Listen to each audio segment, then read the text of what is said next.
Hi, and thanks for joining me again this week. Today I want to start with some good news. My team and I have been focused on improving the business climate here. We've been working to support existing businesses, encouraging businesses to expand here, and incubating new ones. I'm happy to report that even in the face of economic challenges and hardships due to the pandemic, we're seeing indications that our local economy is faring well and doing better than 5 years ago. According to the Bureau of Labor Statistics' latest unemployment data, Montgomery County's unemployment rate stands at 1.5%.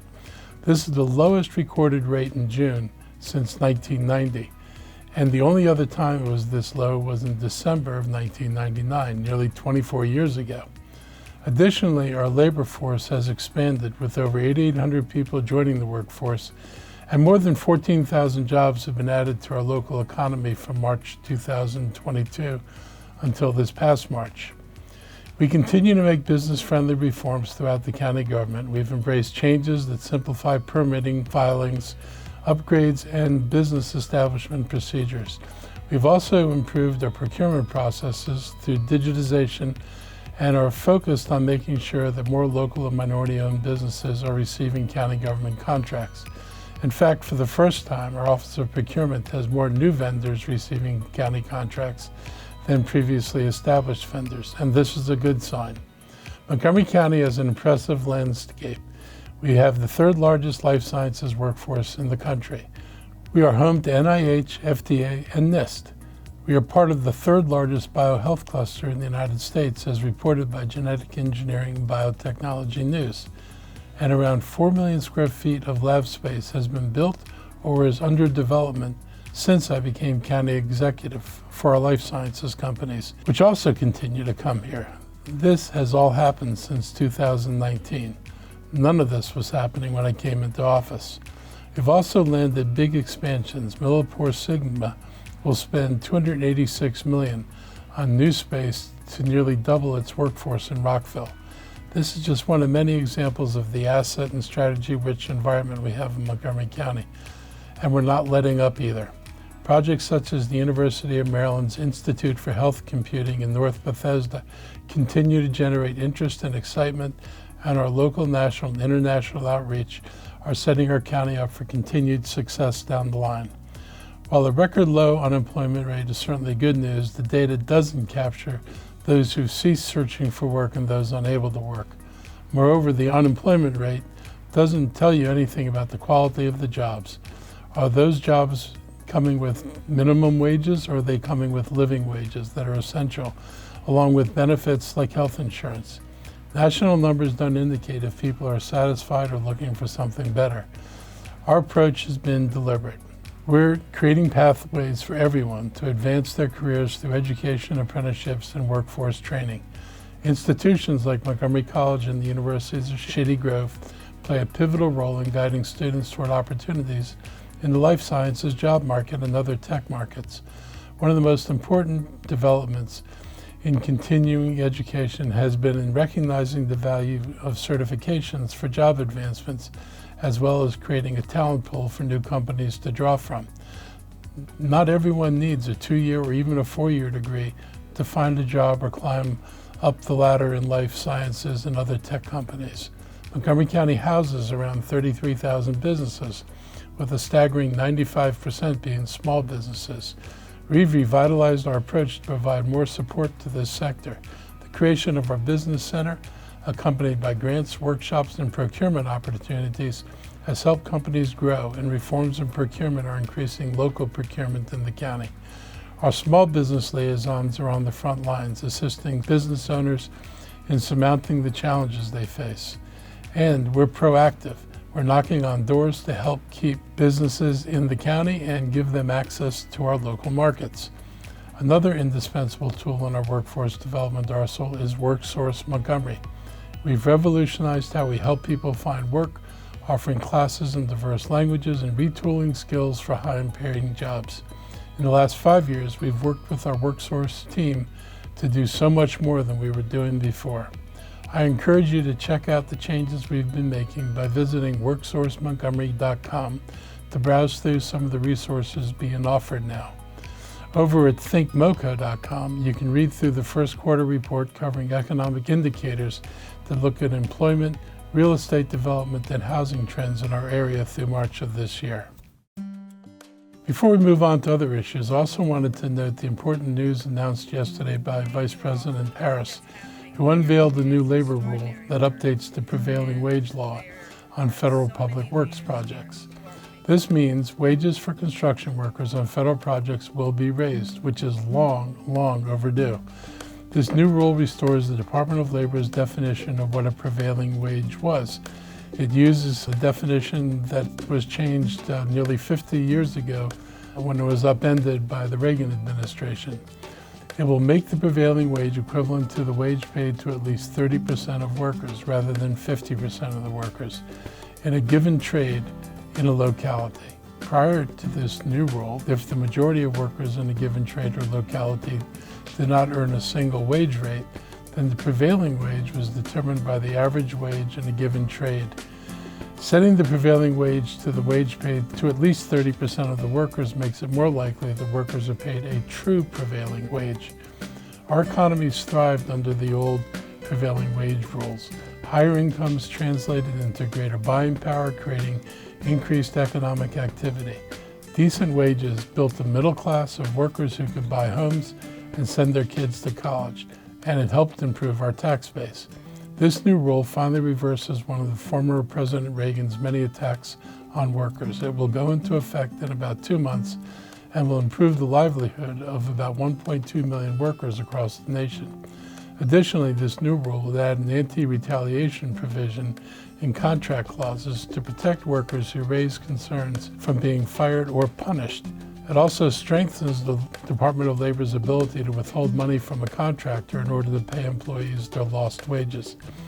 It should not have taken this long to correct, and I appreciate President Biden.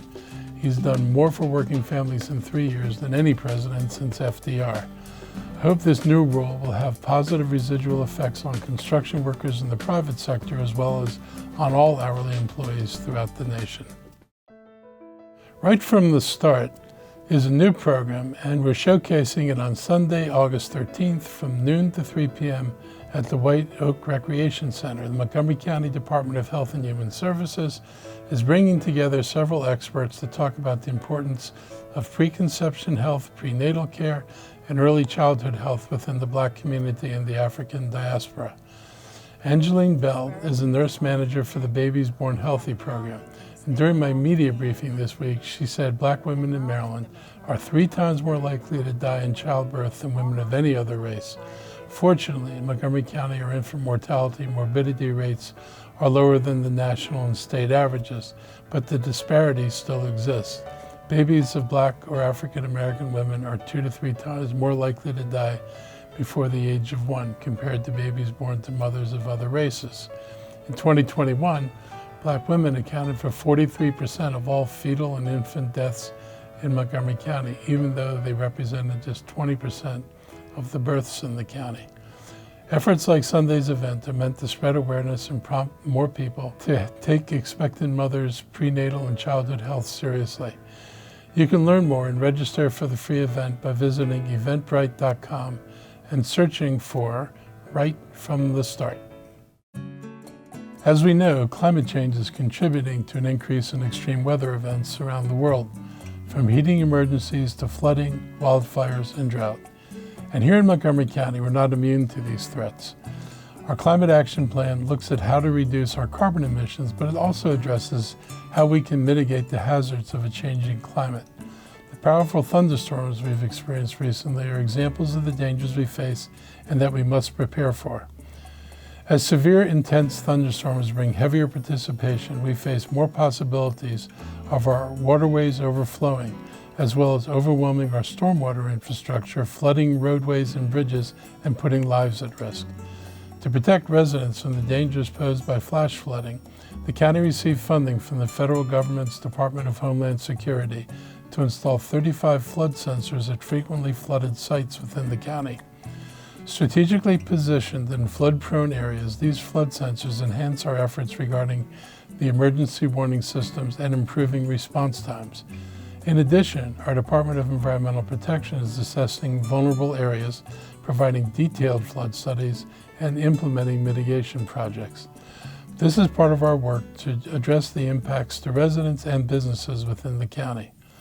Floods can happen quickly, putting people's lives at risk. Make sure you're informed by visiting montgomerycountymd.gov/flooding, and that you're prepared by signing up for our emergency alerts via Alert Montgomery.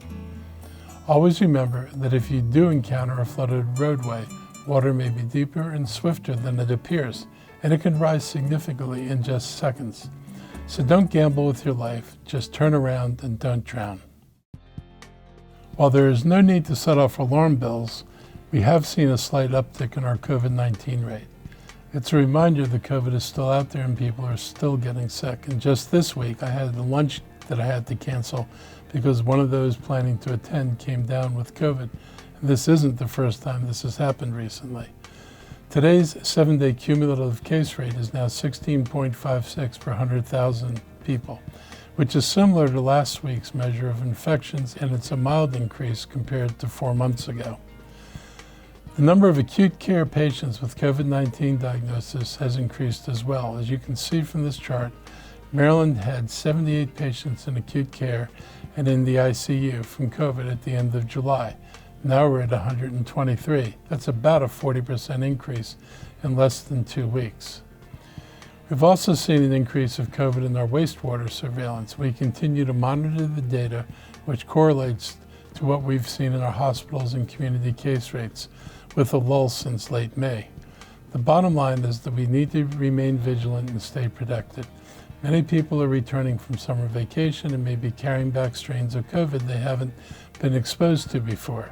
If you feel sick, stay away from others and test yourself. The virus poses a low threat to our community right now, but the evidence shows that it's spreading. The Montgomery County Agricultural Fair is back once again to support and promote our agricultural community from Friday, August 11th through Saturday, August 19th. Kids and teens who participate in 4-H and FFA will be showing off what they've spent months growing and raising. In the Arts and Crafts Building, visitors will be able to see handmade works of art. In the farm and garden area for homegrown honey or fresh vegetables that will be available there. Then there's still time to enjoy the carnival, fair food, and more. Parking is available on site at the fairgrounds for $15 per car. A free shuttle from the old Lake Forest Mall parking lot is also available. And a ride-on bus can take you directly across the street from the fairgrounds to the Lake Forest Mall shuttle for $1 each way. Let's not forget that the Agricultural Reserve is a major part of the county. This tradition honors the agricultural ways that go back generations for some of our local families, and I'm glad we get to celebrate them again this year. I want to thank the Montgomery County Agricultural Center Board of Directors and the Ag Center staff for the work you did in putting this event together, and hopefully it'll be as successful as it's been in the past. It's the largest and longest running public event in Montgomery County, and I hope you all get a chance to go out and have a wonderful time there. And that's a wrap for today. I hope you have a great week, and I'll be back again next week.